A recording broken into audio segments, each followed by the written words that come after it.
जय हिंद दोस्तों, एनसीईआरटी गणित प्रश्नावली 3.2 प्रश्न संख्या 3 का प्रश्न नंबर 6। ठीक है, 5 प्रश्न हम प्रश्न नंबर 3 में 6 क्वेश्चन दिए गए थे, उसमें 5 क्वेश्चन हम पहले सॉल्व कर चुके हैं और छठा क्वेश्चन आज आखिरी है और एक्सरसाइज भी इसी के साथ समाप्त हो जाएगा।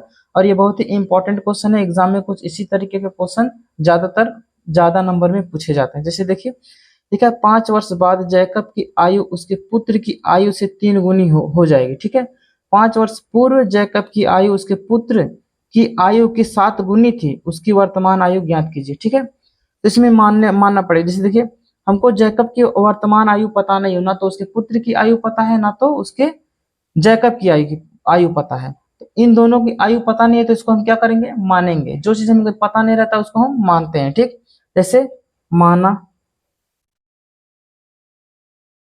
जैकब की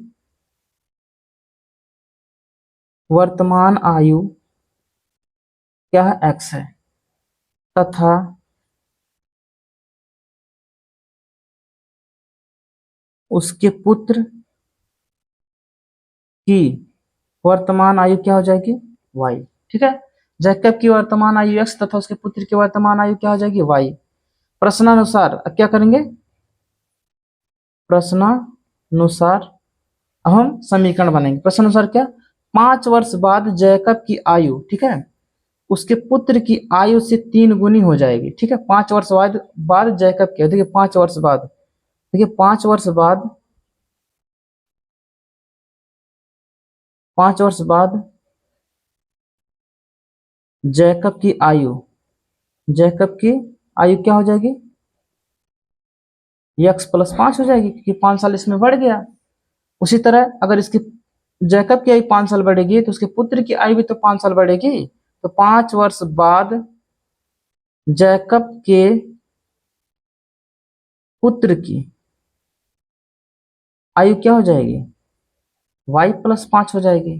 ठीक है, तो प्रश्न अनुसार हम समीकरण क्या बनाएंगे, 5 वर्ष बाद कहा था जैकब की आयु उसके पुत्र की आयु से 3 गुनी हो जाएगी। 3 गुनी मतलब 3 से गुणा कर देंगे, ये हमारा समीकरण नंबर, ये हमारी इक्वेशन बन गया। इसको हम समीकरण बनाएंगे, x प्लस 5 बराबर 3 का इसमें गुणा करेंगे, क्या हो जाएगा 3y प्लस 3 5 15। ठीक है, x प्लस 3y इधर आएगा तो माइनस 3y। ठीक, और ये 5 कहाँ चलेगा, उस तरफ, 15 था, 5 इधर आके माइनस 5 हो जाएगा, sorry, x minus 3y equal to 10। 15 में से 5 जगह कितना बचेगा, 10। ये हमारा बन गया समीकरण नंबर 1।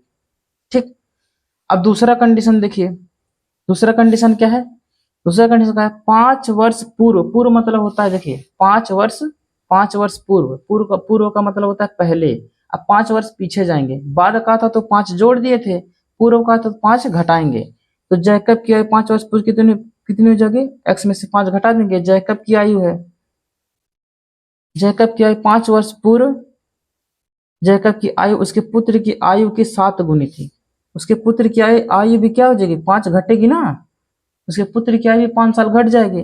कहा था जो जैकब की आयु थी उसके पुत्र की आयु से कितनी गुनी थी, 7 गुनी थी, तो 7 से गुणा कर देंगे। ठीक, अब इसका भी इसमें गुणा कर देते हैं, तो x माइनस 5 बराबर 7 का गुणा इसमें करेंगे तो क्या हो जाएगा, 7y माइनस 7 5 35। ठीक, इसको इधर लाते हैं, x माइनस 7y बराबर माइनस 35 था, और माइनस 5 उधर जाएगा तो प्लस 5। ठीक है, तो x माइनस 7y बराबर घटाएंगे 3 आ जाएगा माइनस 30। ये हमारा बन गया समीकरण नंबर 2। ठीक है, समीकरण नंबर क्या बन गया, 2।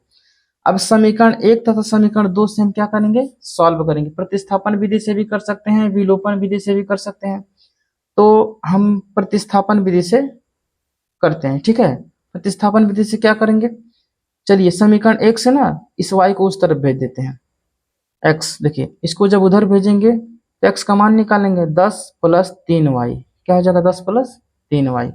अब 10 प्लस 3y x का मान आ गया, हो गया हमारा समीकरण नंबर 3, मान सकते हैं इसको। अब यहाँ पर लिख दीजिए, समीकरण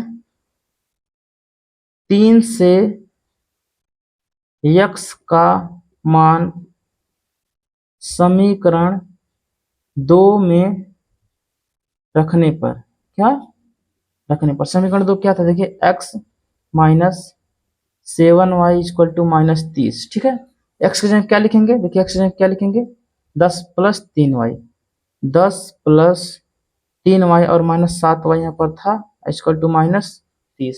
ठीक है, 10 7 में से 3 जाएगा तो -4y होगा इक्वल टू -30। ठीक है, अब -30 को इधर भेज दीजिए, 4 को उधर भेज दीजिए। देखो 10 यहाँ पर था, -30 इधर आकर के +30 हो जाएगा इक्वल टू इधर चला जाएगा 4y प्लस में चला गया। ठीक है, अब 30 10 कितना हो जाएगा 40 इक्वल टू 4y यहाँ पर बचा है।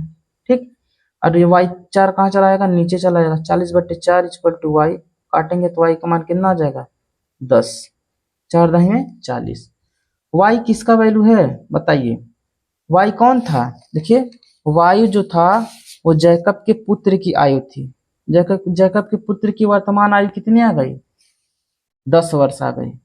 ठीक, तो जैकब की आयु क्या रहेगी, रही होगी, मतलब x का मान निकालना। अब x का मान चाहे तो आप समीकरण 3 से निकाल लीजिए, समीकरण 2 से निकाल लीजिए, समीकरण एक से और 2 से किसी में भी रख दीजिए, निकल जाएगा। ठीक है, तो हम समीकरण 3 में रखेंगे। अब यहाँ पर लिख दीजिए x का मान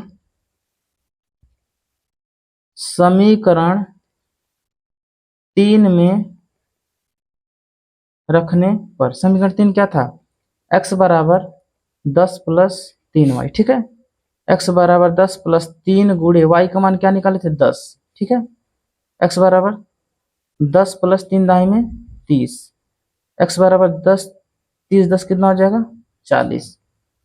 जैकब की वर्तमान आयु 40 साल थी और उसके पुत्र की आयु क्या थी 10 साल थी, वर्तमान आयु है। लेकिन क्वेश्चन में कहा था कि ये बताइए कि जो जैकब की आयु थी 5 साल बाद उसके पुत्र की आयु के 3 गुनी हो जाएगी। अगर इसमें आप रखते हैं, देखिए 5 साल बाद जैकब की आयु, 5 साल बाद कहा था उसके पुत्र की आयु, 5 साल बाद मतलब जैकब की अगर 40 साल है, 40 में 5 जोड़ेंगे कितना हो जाएगा, ये प्रूफ कर रहे हैं हम, करना नहीं, आंसर आ चुका है। एक्स और वाई का जो वैल्यू आया था वही हमारा आंसर है, थोड़ा सा प्रूफ करके बता रहा हूँ।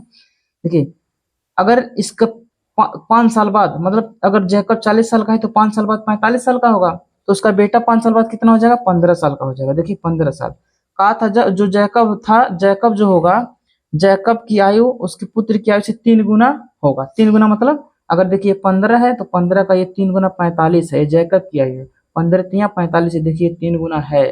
ठीक है, यही क्वेश्चन में कहा था। और फिर कहा था 5 वर्ष अगर पीछे जाएंगे, 5 वर्ष पीछे जाएंगे मतलब पूर्व पूर्व जाएंगे तो ये 35 साल हो जाएगा, तो इसका बेटा कितना हो जाएगा 5 साल हो जाएगा। कह रहा था ये 7 गुना होना चाहिए, कितना होना चाहिए, देखिए दूसरा समीकरण क्या बना था 7 गुना होना चाहिए। तो 5 का पहाड़ा 7 बार पढ़ेंगे 35 आएगा, देखिए 7 गुना है, ये प्रूफ हो गया। ठीक है, ये सेटिस्फाई पूरा कर रहा है, तो यही हमारा क्या था आंसर था। तो आप लोग लास्ट में लिख सकते हैं अतः अतः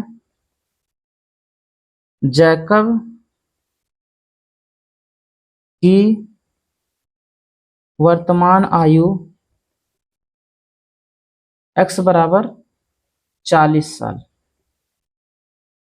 है। ठीक है, बस अगर उसके पुत्र का पूछेगा तो 10 साल लिख दीजिएगा, बस ये हमारा आंसर हो गया। आज के लिए बस इतना ही, एक्सरसाइज खत्म हो गया, अगले एक्सरसाइज में मिलेंगे अगले वीडियो में। जय हिंद।